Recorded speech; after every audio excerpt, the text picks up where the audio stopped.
Pacific, we're live on YouTube, Facebook, and LinkedIn, giving you everything you need to add 6 figures of bookkeeping and advisory revenue to your business. So if you haven't already, be sure you subscribe to my YouTube channel. You'll find the link in the description.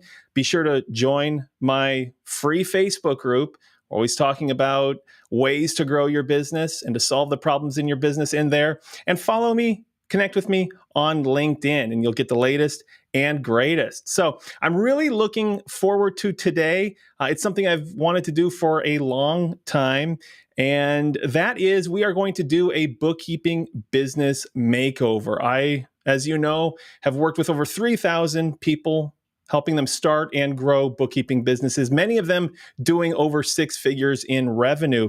And at every step of the process, there are different problems. Okay, when you're just getting started, you're training and you're looking for clients. When you have a few clients, now you're starting to be concerned about, okay, how do I manage the work? And every step you have sort of different problems. And I've helped so many people and experienced those problems myself. And I've worked with them to kind of overcome some of those problems that they've had. And one of the things that I've always wanted to do is do that live on video, where everybody can kind of benefit from hearing the conversation, because the things that we'll talk about, you'll hear a lot of things and be able to relate to a lot of things that are happening in your business. So the goal here is to help who we're talking to, and today that's going to be Tristan Hockett, and in doing so, also help you grow your business. So as we move along in the conversation, feel free to leave a question or a comment in the chat or in the comments below, and we will answer those as we go as well. So as I said, my guest today is Tristan Hockett. There she is. Hi, Tristan. Hi. So just a little bit of background. You are in my mentorship program. Yes. Mm-hmm. Very cool. And you've been in my mentorship program for how long? Oh, probably 2 years or close to. Very cool. 2 years. And you're doing really well. And we're going to get into that a little bit. But you're kind of beyond the point where you're worried about clients, worried about lead generation, because you're doing well in that regard, but you're having other issues and other problems and you're kind of feeling stuck. Is that accurate? That's accurate. Cool. So let's just jump into it. I'm going to be taking notes here to kind of help me guide the conversation and remember some of the things that you're going to say. So let's just start with a little bit about you and your business. Sure. So I'm Tristan Hockett, as you said. So I own Desert Sky Accounting Services. I'm in Phoenix, Arizona. I have about 6 years of accounting experience, but I decided to go off on my own about 2 years ago and start my own business. I got into Bill's group for the purpose of learning more about the marketing aspects of it, the pricing, things like that. So definitely took a lot away from that, and got to a point where as I grew, I decided to outsource and got to my marketing got outsourced. So they were doing phenomenal. And I had so many leads that I actually turned it off because I had too much going on and I couldn't keep up with everything. My life is very divided.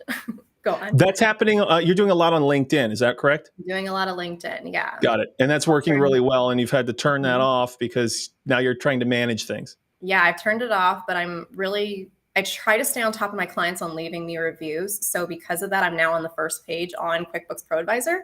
So I get at least one lead generation from QuickBooks every week now. And a lot of those aren't getting responded to because I'm in over my head. And I'm at the point where I'm like, I can't take on any more. And, I still take on a couple of clients here and there, but I'm very selective at this point because I just don't have time to spread myself thin anymore. Got it. So your lead generation is dialed in. Yeah, it's definitely dialed in. I don't have a problem with that.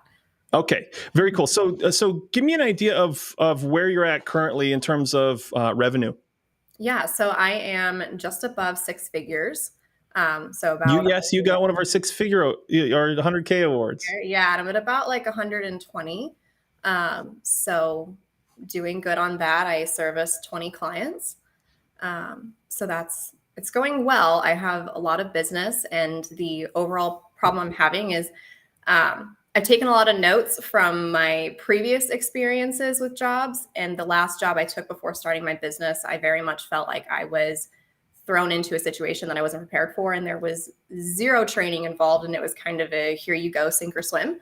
And I just remember that experience. And I had said from day one, I was not going to do that to somebody else.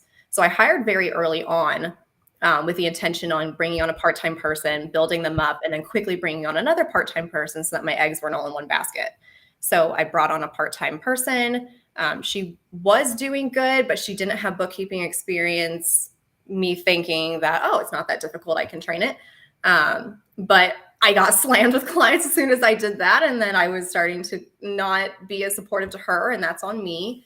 But she actually just walked and didn't even tell me she was walking. She just completely ghosted me after I had her on for about 3 months. So that was good. So now all that work is back on my plate. So it's been fun. It's been difficult. It's not the end of the world that she left. I can get it all figured out. But I also have 3 other businesses outside of this accounting business. So it makes it to where my attention is very, very, very divided. And my overall goal for my business is to be able to oversee things and focus on the sales, make sure my clients are staying happy, and basically work with my employees to make sure they're doing what they're supposed to be doing, but not have me involved in the day-to-day operations of the business. The problem is I'm not sure the best steps to get there. Perfect. Okay, so you're at 120K in revenue now, and you're basically generating that revenue alone. So you're generating it and you're servicing it alone. How many hours a week would you say you're spending on the business? So probably about 40 or 50. But it's, again, it's mostly because I have other things going on that's an issue. Because if it was by itself, that wouldn't be a problem for me. But I would like to grow, and I can't take on more clients when I have so many other responsibilities going on. And I worked a 15-hour day yesterday. So I went to bed at 2:30 a.m. last night. So I'm exhausted, and I'm burnt out. Okay. So you're doing about 45 hours a week? Yeah, about. Mm-hmm. How many hours a week would you like to be working given your other commitments in terms of, you say you have 3 other businesses? Mm-hmm.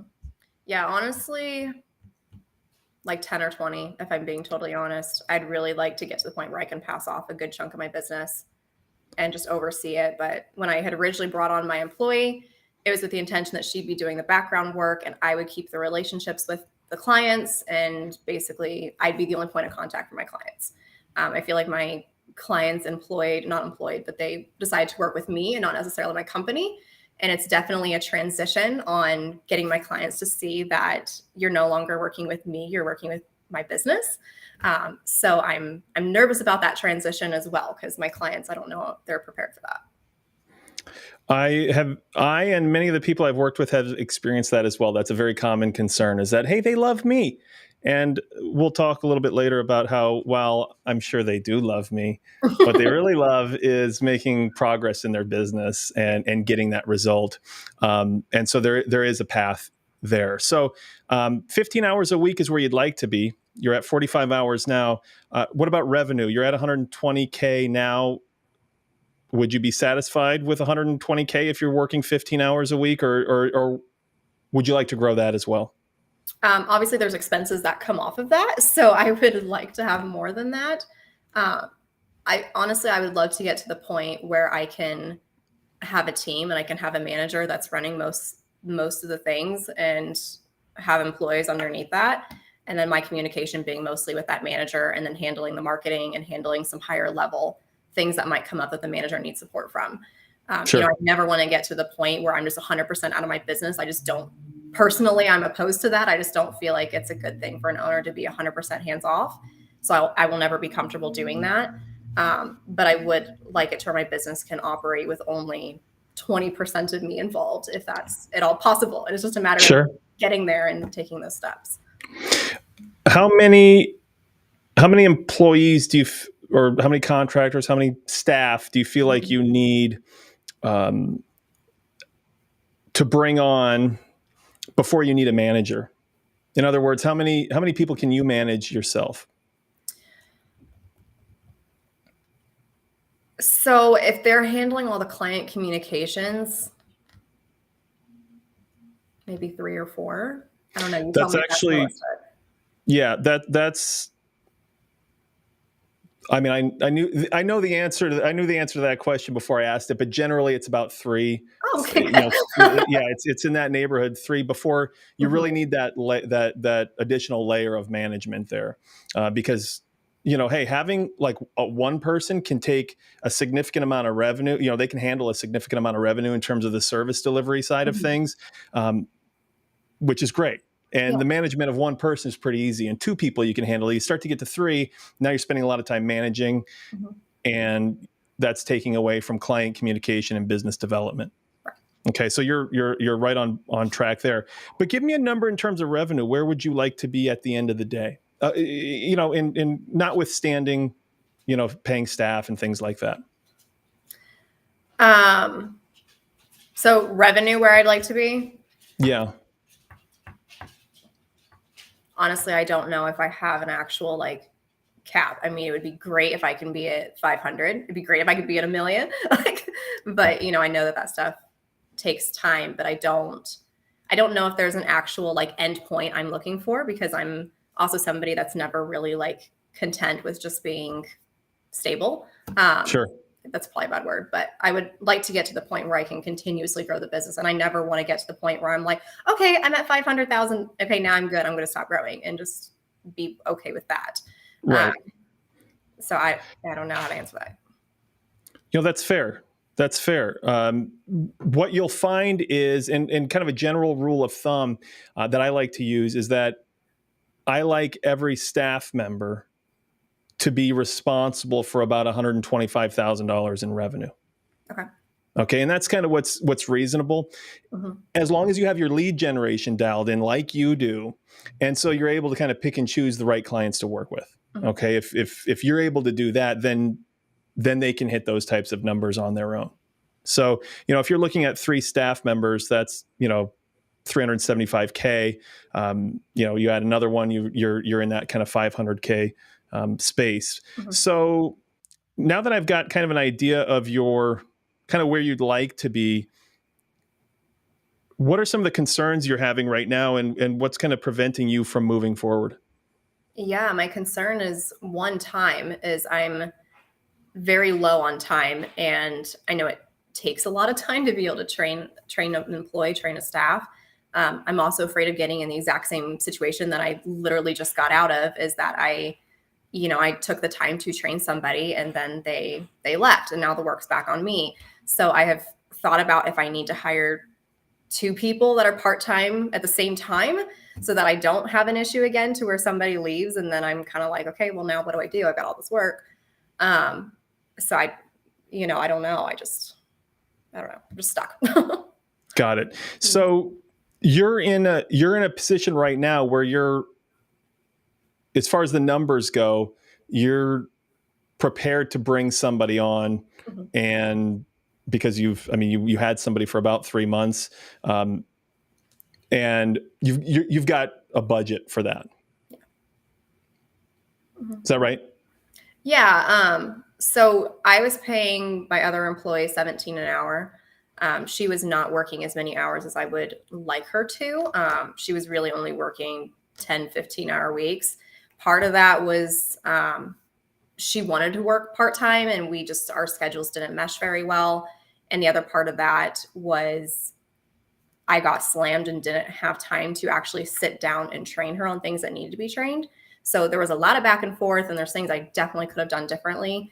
But because our schedules didn't mesh, a lot of what I was doing is I had some SOPs created. I sent them over, and they were like stupid freaking simple. Like I could give it to you and you could figure it out, but apparently it wasn't simple enough. So it was very frustrating because I was like, it's literally like there's pictures, like it's super easy. And apparently it wasn't. So a lot of what I was doing is I was recording videos and screen sharing and saying, okay, like this is how you're going to do this task. You're going to go to here, you're going to click here, you're going to do this and do this, yada, yada, yada. And I'd send that to her, and then she would have that so that if she had questions, she can go back and look at the video on how did you do this last time. So I was doing a lot of that, and I felt like that was working well. Perfect. Yeah. That does work well when we talk about SOPs and processes. So you just get rid of this work. Mhm. Like that's for me the holy grail Right. is, kind of written documentation is great, screenshots better, Loom videos, screen recordings is the holy grail Yeah. because that basically you can create one for every client that kind of walks them through everything. What I like to do is I like to create a Google Doc uh, that kind of outlines all of the tasks for that client on a monthly basis, and then just include the links as necessary to certain tasks. So I'm glad that you kind of naturally evolved to that because that sounds like it was effective. Yeah, it was. I thought it was really effective. But a lot of times, like I got to a point where there was a client that was really needing help, but I was stuck on site with another client. And I was in a position where I was like, I just need you to kind of figure it out. So I sent it to her and I gave her as much direction as I possibly could. But I was like, hey, like, I'm sorry for throwing this at you, but I'm kind of in a bind. Here's the things that you need to look at. Here's some areas to point you in the right direction. Can you just kind of take a crack at it? And something that should have taken an hour took like 5 because it was like, oh, well, what about this? What about this? What about this? And, that's obviously not effective. And it was something that I just kind of was in a bind. But I felt like that was happening a little more frequently because I'm losing time. Like obviously I have 4 businesses total to maintain. So I'm working 70, 80-hour weeks and it's just exhausting. And you have a daughter as well, right? And I have a daughter. She is turning 3 on Friday. And I feel so bad because I was on site with a client yesterday and got home and she was crying and she goes, I miss mommy. And I didn't get home until 7 o'clock. And I was like, I'm so sorry, but let's eat dinner because I have to get back to work. And it How was many, just a bad out story. of curiosity, how many clients do you work on site for?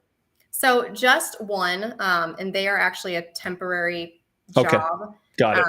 And it was my my previous employer. I still have a really good relationship with them. And they had came to me and said that one of their clients was really needing help. They're in the process of like changing their accounting software. So they asked if I can come on and fill an accounts payable position. Got it. So I Okay. came in for the purpose of it being for a 1-month job and extended to 4 months. So, but the money's good and it's going to be going away hopefully in June. So Perfect. I'm like hanging on until that goes away. But that was 40 hours in person. And then I told them, I was like, I can't do this. I was like, Yeah. I need to go down to at least 20. So they got me down to 20 and I need to cut Good. them loose, but I also don't want to burn a bridge. Got it. You know how I feel, Tristan, about on-site work. I know, it's my only one. Yeah, well, it's your only one, and I did that too to kind of bridge that gap to kind of running my business full time. But you'll see, and as you know, kind of that opportunity cost is so huge. Just in terms of either time with your family or time with another client where you don't have to sit on site. But let me ask you this. Sounded like you were in a position where you're like, hey, I'm generating some revenue. I like where I'm at in revenue. I'd like to have somebody that I can hand this work off to. Okay. So I'm not working as much in the business, but you had a bad experience. What questions are you asking yourself now in terms of like, are you asking yourself whether or not you should give it another try? Are you asking yourself other questions? What are you currently thinking about? So I have a couple of different things that I'm kind of like bouncing between my head. The bottom line is I need help. And it's a matter of trying to figure out what help makes the most sense to bring on right now. So I have talked about doing an employee again, maybe just sticking with a contractor, maybe bringing on 2 employees so that I don't end up in this position again. Maybe a virtual assistant, maybe even a personal assistant to help me out with every other area of my life right now. Or I talked about maybe doing an online business manager, which I know someone in the group had recommended. And I looked into that. I think it's a great idea. I just don't know if my business is ready for it. So what, I mean, just based on what I'm hearing, I mean, you brought somebody on, it didn't work out, but bringing somebody on is the next natural step. Here for you. I mean, it took me 4 tries before I found a winner. And what I learned, What's that? So that's not comforting. Well, I learned a lot, and that's what Yeah. I'm here to tell you exactly what to do I'll and learn what from not your to do. mistakes. Yeah, learn from my mistakes. It took me 4 tries. I'm somebody who thought I knew what I was looking for on paper, and that doesn't necessarily translate into, success Right. in the chair. Mhm. And so, given that it sounds like you're on board with that because you've already attempted to bring somebody on, Yeah. what thing you've talked about a couple of things in terms of this person had no bookkeeping experience prior, Mhm. correct? Your schedules didn't mesh. Mhm. What other issues or things do you feel like contributed to this relationship not working out? So some of it was me because I just didn't have time to commit to her, and that wasn't fair for her. And I'm really frustrated because I feel like I did the exact same thing to her that my previous employer did to me, which I said I wouldn't do. Um, so I have a lot of guilt over that. So a lot of it was that I didn't have time to do it. I could have had better SOPs in place, but all of it is just taking time to do it. There's definitely things I could have done differently. Okay. So where did you find this person? So actually in a Facebook moms group, which I know is not the most like regular way to go about it, but my thinking when I had originally hired her was that I really need someone to do the regular basic bookkeeping level on banking categorizing, doing reconciliations, things like that. Because that alone cuts out quite a bit of time. Sure. Granted, there's are like bank rules, things like help naturally with that stuff, but I have a lot of clients that have a lot of bank accounts. So I thought that if I can have somebody focus on that and some of the lower level clients, then it gives me more time to focus on some of the higher level issues and cleanups. And then slowly I would start to try to train the cleanups. So I thought the perfect position would be for this is somebody who could stay at home, maybe even a mom, just for the aspect of bookkeeping really is one of those businesses where it really doesn't matter what day, what time, or hour you decide to complete it. As long as it's done the day that it's supposed to be done, really doesn't matter to me on when it is you decide to complete the work. So That's right. that was kind of why I decided to post in a mom's group. And I posted saying, hey, like, this is kind of what I'm looking for. And I got like 40 resumes in a matter of like a day. So there was a lot to go through.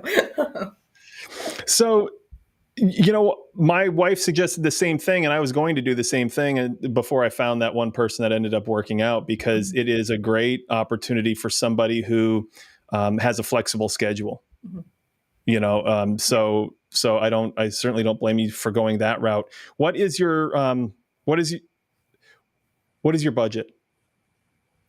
As far as what I'm willing to pay for an Yeah. employee. So I'm kind of going off of what my experience was with what I have made in the past. And I started her out at 17 because I was paying a contractor at 17 an hour originally before I moved to her.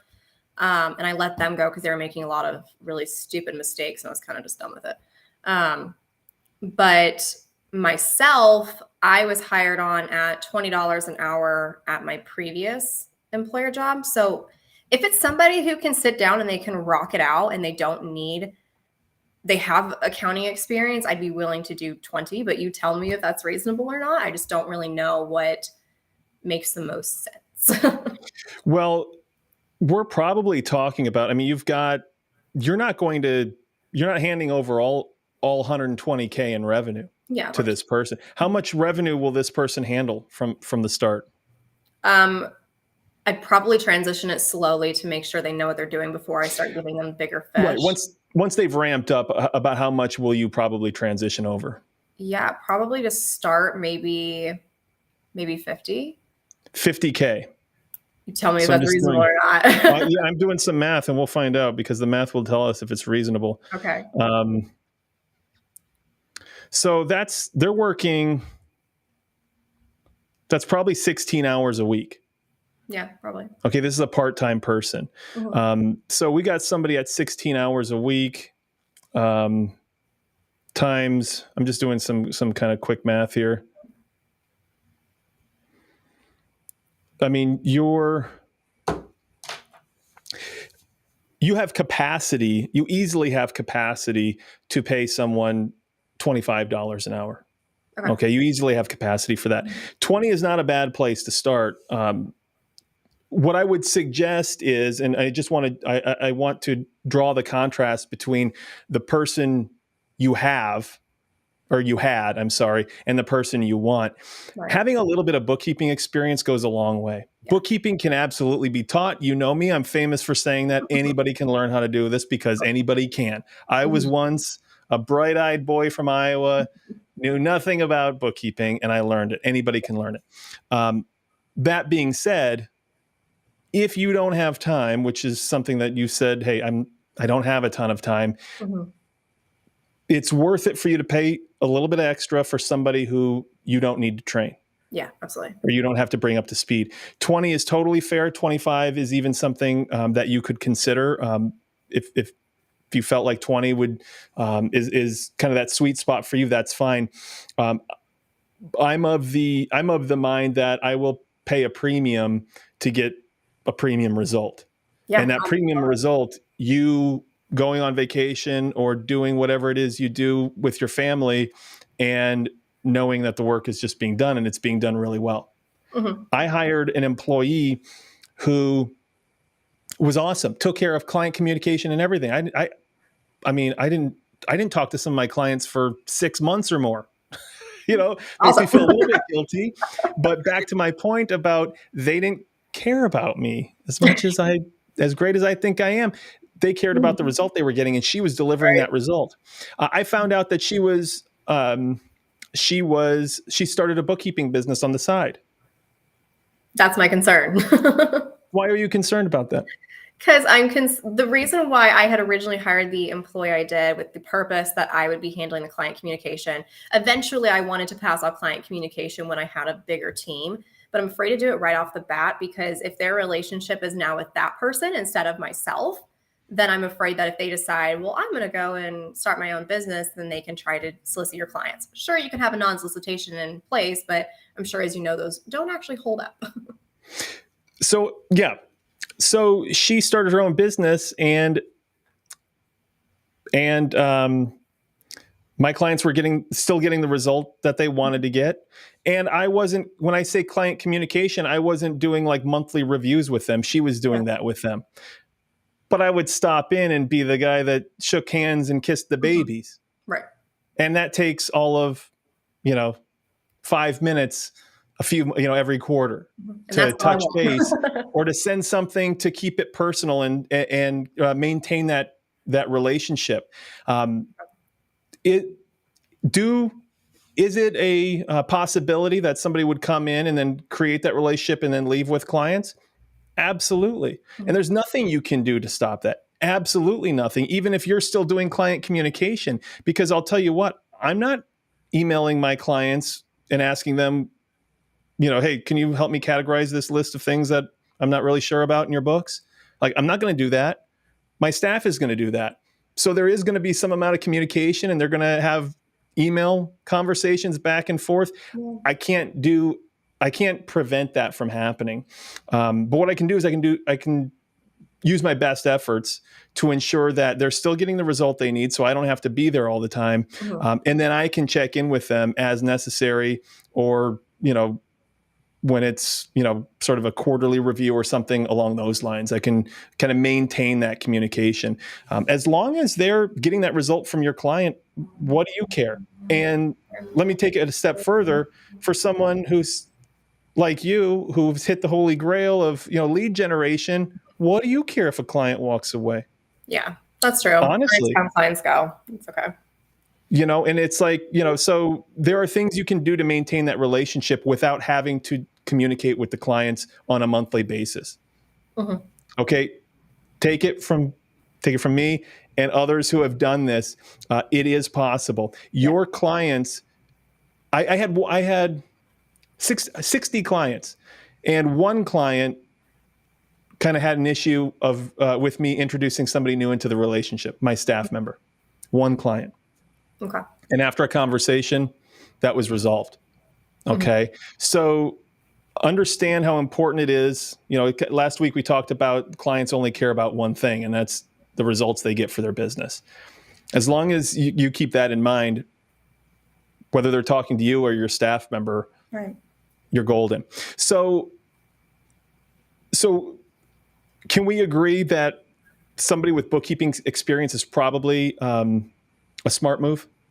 yeah, absolutely. And if they can perform and they can handle everything, and I can step back and support them instead of actually be involved in the day to day, yeah, I'm totally fine with paying a premium for that, because I mean, that gives me like my person now is like at eight, like I can't, I don't want to disclose exactly, but in the neighborhood of 80K. Okay. Just because I don't have to do anything. I don't Right. have to do anything. So it's out there. But again, it took me 4 tries to get there. And we can talk about, a little bit about what goes into making it so that you don't have to go through it 4 times.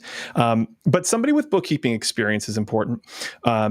Somebody whose schedule meshes with yours, that's important, so that you have that communication. Let's talk about your SOPs. Do you feel like you've got those dialed in terms of like both written and screen recordings for the clients that you'd like to hand off? So not screen recordings. Screen recordings, some of them I have recordings of, not everything. I was kind of creating them as I was coming across things that need to be done. But SOPs written, I have a good process for that, and I need to create more. Okay. I'm a firm believer. I've got my stack of books over here. One of them is yellow. You can see it there. It's the one thing. You've heard me talk about the one thing before. So your one thing is bringing on somebody.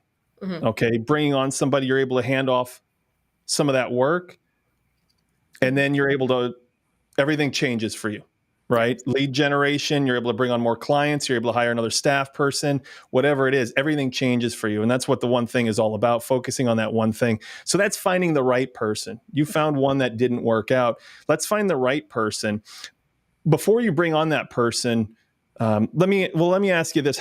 What percentage of SOPs, and for those of you listening wondering what SOPs are, standard operating procedures, which is basically like, hey, how do you do the work?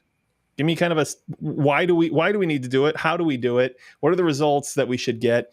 And one of the easiest and best ways that we've talked about doing this is a screen recording. When you're working on, this client, here are all the things we do for them, and let me walk you through it. And so they're able to see that. And so if I create that, it removes the need for me to sit down next to them and say, okay, let me show you what I do for this client. Mm-hmm. Because copy paste. Yeah, if that person's going to leave or move on, I don't want to have to sit down with the next person. I want to just give them those SOPs. So that's what we're talking about. What percentage of SOPs do you feel like you have completed? Um, hold on. What percentage of the $50,000 in revenue that you'd like to pass on to this person? What percentage of those? Maybe 30%. 30%? I definitely need more. I'd have to look at it, because I have some like overall ones on like banking categorizing, like doing recons, things like that. And then I have some more specific ones on like payroll for this specific client. Got it. So the one thing your one thing is hiring somebody. The one thing that needs to happen before we successfully hire somebody, so that because you don't have the time to sit with them and to get them trained up. So we're going to find somebody with bookkeeping experience. You don't have extra time to sit with them and kind of go over client by client. Here's what we do. Those SOPs should be in place. I would recommend you get at least 75% of those SOPs completed before you bring somebody on. Okay. That way, day one, you sit with them. You should give them a tour of the office. Just kidding. I don't know if you have an office. They're virtual, whatever. Virtual office. Yeah. Introduce them to Kathy in HR. Get your badge. All that stuff. And then it's like, here you go. And they're hitting the ground running. Yeah. Okay. So what I'd like you to do is go to Google Calendar, or go to Google and type in calendar, or whatever calendar product you use. I like to print it out because I kind of like to see it, and I write down all the tasks I need to do. And within the next 2 weeks, 3 weeks, month, whatever that looks like for you, outline a schedule for you completing 45% more SOPs. Okay. Yeah. And once we have that done, we can bring somebody in. Now,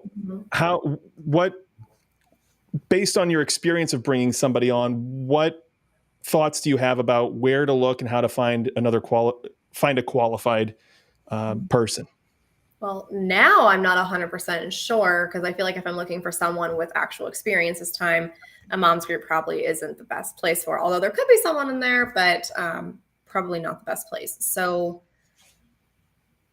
I can't remember the name of them, but like ZipRecruiter or whatever the other one is that I'm thinking of that I can't think of the name Indeed. of.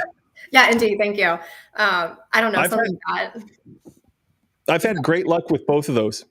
Okay. I actually found one person on Craigslist, believe it or not. Mm-hmm. I was actually wondering about Craigslist, but I was like, I don't know, maybe. Well, it's funny because I only tried Craigslist because, I mean, it's like $25, but it's like I found things on Craigslist, not bookkeeping things, but they call me the Highlander because I've had so many previous lifetimes. But in another life, I used Craigslist and found some really great stuff. So I gave it a try, and I did find somebody worthwhile there. What I would also suggest, and I'd be happy to share with you the job description that I use to find my people, and that will really help cut down the number of resumes you have to go through, and it will really narrow the focus in terms of like, hey, I'm not talking to people who aren't super qualified. Yeah, I love that. So I'll share that with you. But we also, our group, we have lots of people in our group, and I wouldn't, in our mentorship program. Now, not everybody's on a different path of their journey, but there are some people that are in that spot. So that's kind of an option there as well. But let me send you that job description that I use and that job posting, and it works like a dream. What kind of qualities are you looking for in someone?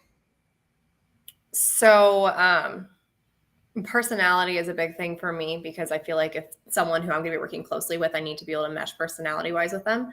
So personality is something big for me. Obviously trustworthy because you're obviously dealing with private information. So trustworthy, someone who is kind of a go-getter and someone who can take a problem and can try to dissect it and figure it out before asking for help. And it's just really someone who kind of just like takes the bull by the horn, so to say, and does their best to figure it out before kind of reaching out. Those are the two, again, to save you a lot of time and a lot of trouble. Those are the two biggest things you want to focus on, even more than their QuickBooks experience. Do we want somebody who's familiar with the product? Ideally, somebody who's certified, because guess what? You can get certified in an evening. I did it. I told the company I was certified before they interviewed me. So then they said, hey, come on in for an interview. So the night before I said, I better get certified. So I did it. I went to the interview. I still didn't really know what an invoice was, but, but I cared.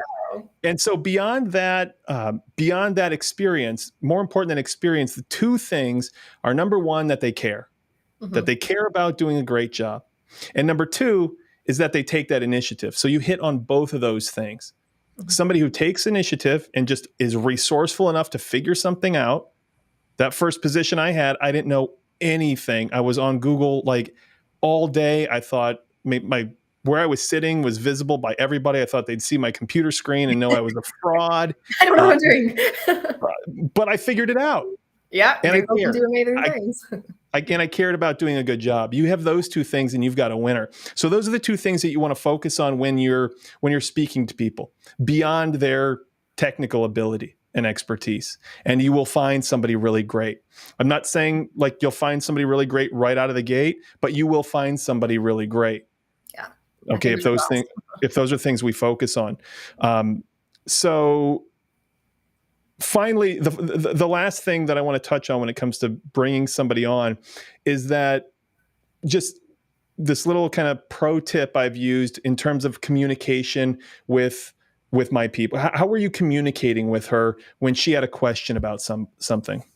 So I was always available to her. So sometimes she would email me, sometimes she'd call me or text me, and she would always get a response back from me immediately, if not immediately, within an hour. And I don't care what time it was. Sometimes she texted me at 8 o'clock at night trying to figure something out. And I was like, yeah, let's jump on the phone real quick and I'll walk you through it.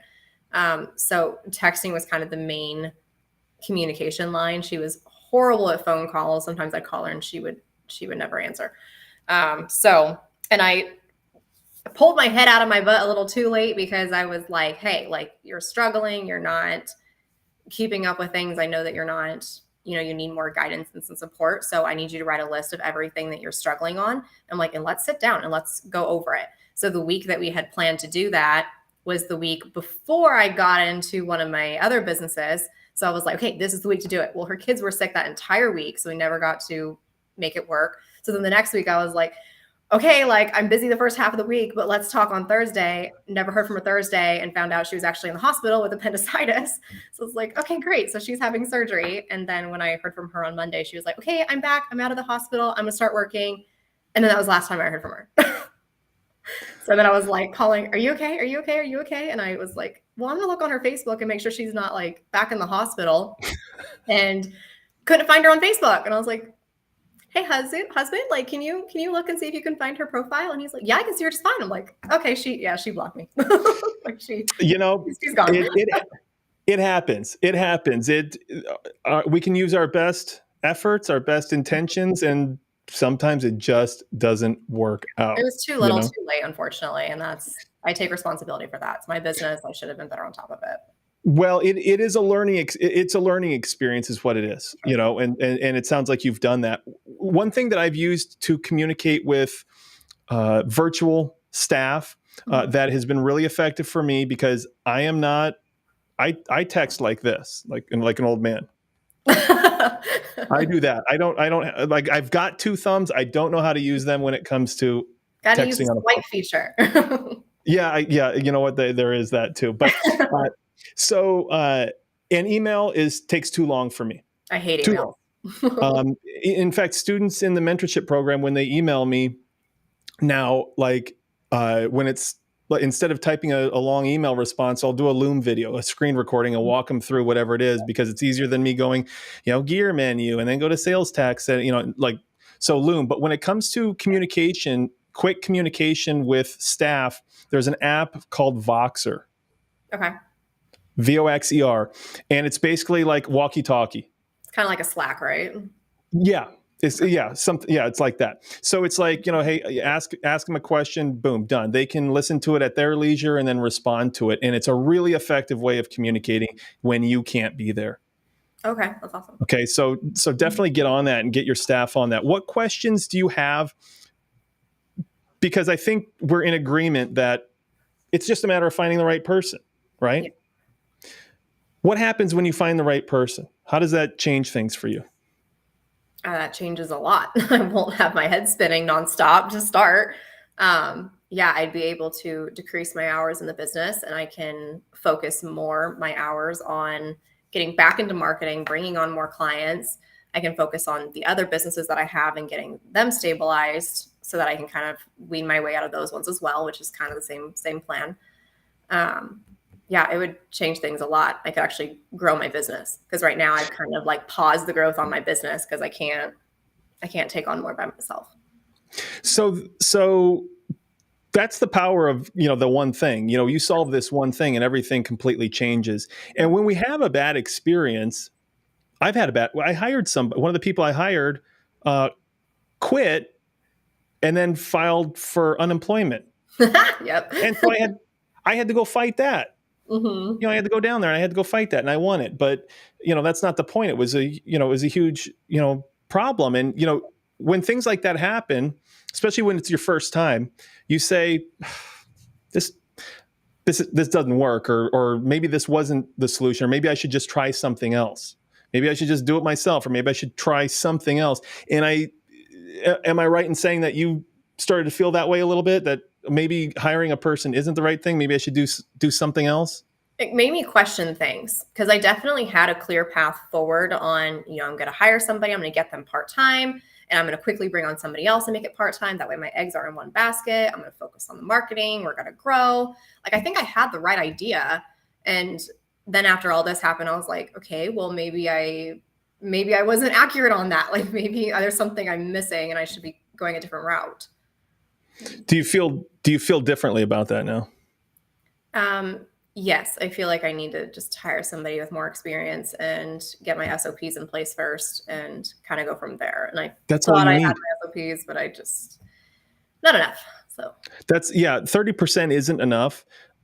It's something to get them started, but what you'll find is that like the right person will plow through that and be like, okay, what's next? And you'll be like, give me more.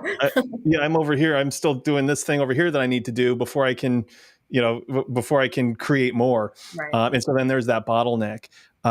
So you have options when it comes to finding the right person. And that's all it is finding the right person. You find that, everything changes for you. And then you'll have another problem, but that'll be a different problem.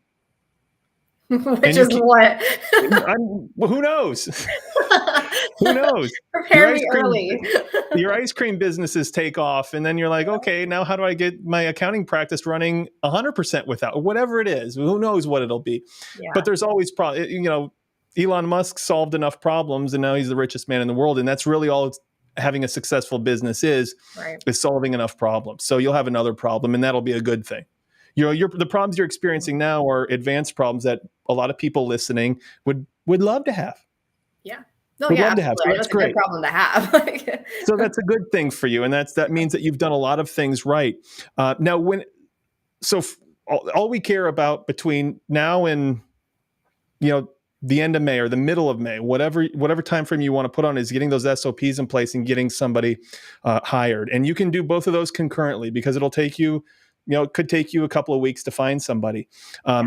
You have some options in terms of that right person, what that looks like. We've already decided that probably looks like the neighborhood of 16 to 20 hours a week. Okay, so it is a part-time person at this point. Yeah. You have the option of a contractor or an employee here in the United States. There are also people in the Philippines that are doing incredible work. And that might sound a little scary for somebody who just came out of a situation that didn't work really well. I don't utilize that myself. I would prefer to just hire here domestically.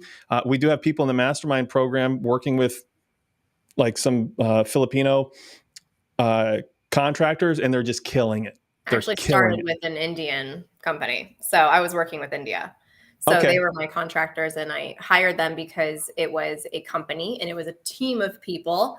And there was somebody who had at least 10 years of chartered accountant experience on the team. So I hired them thinking, awesome. Like if one of you guys gets sick or goes on leave or whatever, it's okay because somebody else is there doing the work. And then it was nonstop emails of what do we do about this? What do we do about this? What do we do with this? And I'm kind of like, don't you have a chartered accountant on staff? Like go to them. Why are you asking me? Like, so it got very, very, very annoying. And and then there was things that they were doing, and I was kind of like, how did you miss this? Like that's stupid. So I was like, you know what? I'm just gonna hire in-house. And then we ended up with the situation. It happens. And like I prefer the domestic right now. I've got people in Pennsylvania. I've got people in Wisconsin. I've got Texas. One of my bookkeepers is in Texas. So, we're spread out, and I'm fine with that. Like working virtually, like domestically is kind of my preference, but you have that option. There is some incredible. I would like to stay here. Okay. Just wanted to throw that out there. There's some incredible talent there. But those are the resources that I've used to really find some great people. Can you, there's a couple of Facebook groups out there beyond ours, because like ours, I really like, I between Andy and myself, we know the types of people that would be right for you.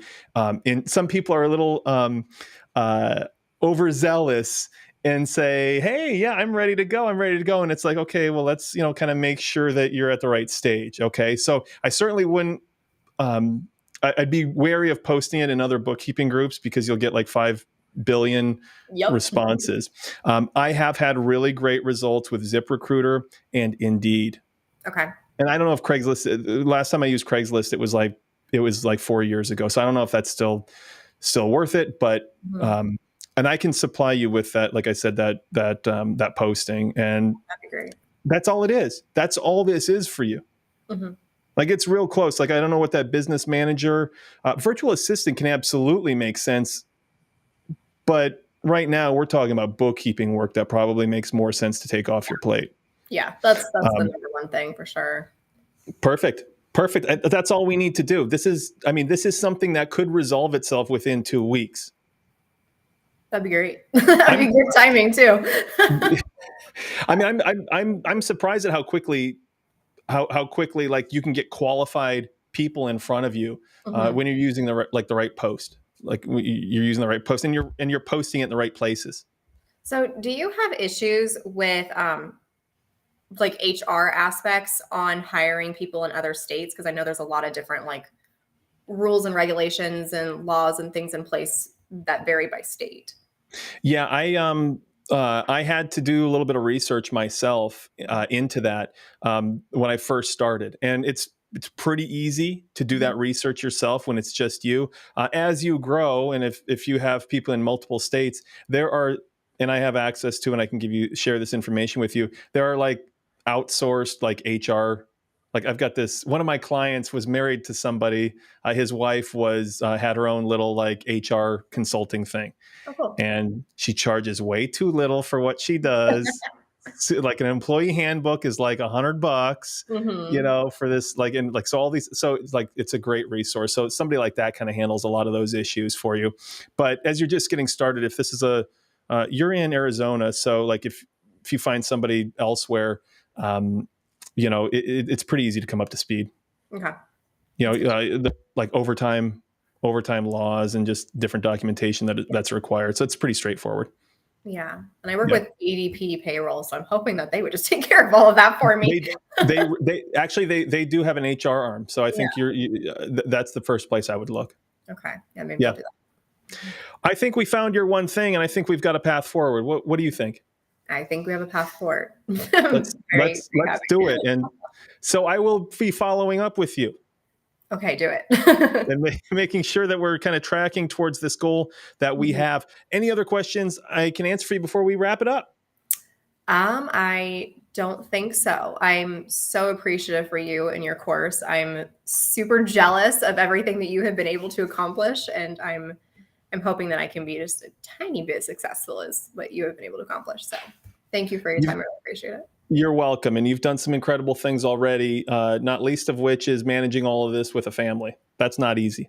No, it's not. So cool. I'm going to stay on for a little while. I see some questions in the comments, but Tristan, I appreciate your time, and we will be talking to you real soon. All right. Thank you, Bill. Take care. Bye-bye. Bye. All right. That was a lot of fun. I've wanted to do that for a long time, and I'm open to doing more of them as people show interest. So if you've got a bookkeeping business and you've got clients, and this is your thing, and you're stuck in your business and you're looking for help, and you're willing to talk about it in front of, well, our YouTube, LinkedIn, and Facebook audiences, I'd be happy to talk to you. Just let me know. Send me a message. But let me jump into the chat here and answer any questions before I wrap things up. So if you're on, be sure to type your questions in the chat. And if you're watching the replay, you can do the same, and I will answer those later. Hey, Sarah, you're asking if in the program, how do bookkeepers find clients in their area, or do you teach bookkeepers to find clients out of state? You'll be finding clients both locally and across the country. I like to say my favorite clients are the ones that are the furthest away. Although I said that before COVID. But even before COVID, I wasn't really having clients pop into the office or wanting to sit in the office at all. So, but yeah, you can find clients across the country. Tristan, who we just spoke to, she really leverages LinkedIn, which is super powerful when you're using it properly. As you heard, she had to turn it off, her system off. She's got a LinkedIn system. She had to turn it off because she was getting too many leads. So LinkedIn allows you to work with anybody anywhere. Okay, there are other marketing strategies that are very much based on where you live. So thanks for your question, Sarah. Hey, Andy, it's good to see you. If you find a winner, you've got a great lead generation system in place. Why hold yourself back worrying about whether they might leave and take a client or two with them? It's exactly what I said. That's a great point. That's the magic, and that's the power of having your lead generation completely dialed in. When you've got that dialed in, everything else becomes extremely easy, and all other problems become very irrelevant. Is it's hamstringing yourself with that worry really worth being desperately overwhelmed for the indefinite future, especially when you know you can replace those clients if and when you need? Andy, just cool it, okay? Cool it, because you're taking all my lines. Love to have you participating, Andy. Facebook user says, in your program, how do bookkeepers find clients in their area, or do you teach bookkeepers out of state? I just responded to that, as did Andy. Appreciate you being up on that. Lily's Pad says, hello, if you acquire clients from CPAs, are you under contract with the CPA or the clients? It really depends on the situation. There are some where you're kind of a contractor for the CPA. Preferably, though, I encourage you to set up a referral situation between the CPA. You refer them tax work, they refer you bookkeeping work. That's the ideal case. Okay.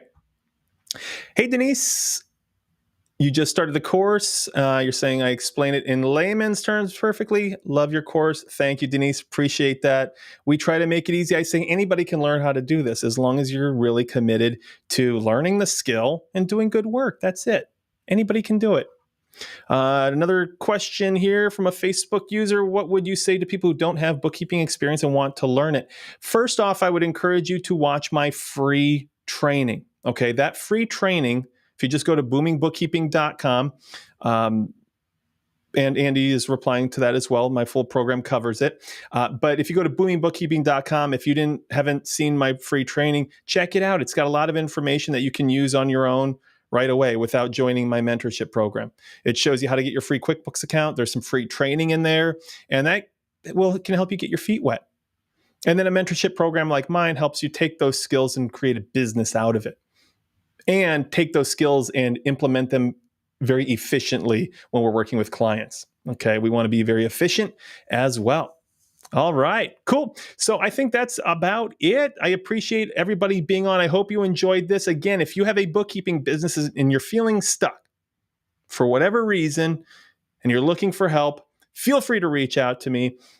Send me a message on Facebook. You know where I'm at. If you're watching this, you know where I'm at. So reach out to me. I'd be happy to potentially feature you on a future bookkeeping business makeover. So again, every Tuesday, 10 a.m. Pacific time, we talk about everything you need to generate an additional 6 figures of bookkeeping and advisory revenue for your business. And we do that right here on this YouTube channel and in my Facebook group and on LinkedIn. So with that being said, I wish you a fond farewell. We will talk to you